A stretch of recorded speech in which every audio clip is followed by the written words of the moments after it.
Since COVID, something changed. Not just the world, us too. Everything feels a bit dull, and if you're honest, you feel it. Every year you say, this will be my year. But it isn't, because nothing changes. Let's be clear. Motivation isn't the problem. It's useless. It fades. What you need is discipline, and it's just wasted. You have 24 hours. After sleep, work, and basic stuff, you still get a few hours daily. So what are you doing with them? Phone can literally teach you anything.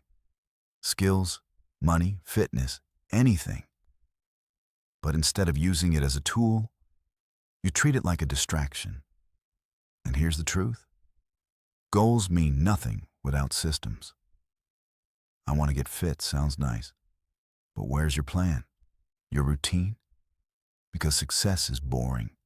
It's repetition. It's showing up when you don't feel like it. And forget this idea of perfect balance. If you want something badly, you will have to sacrifice something. That's reality.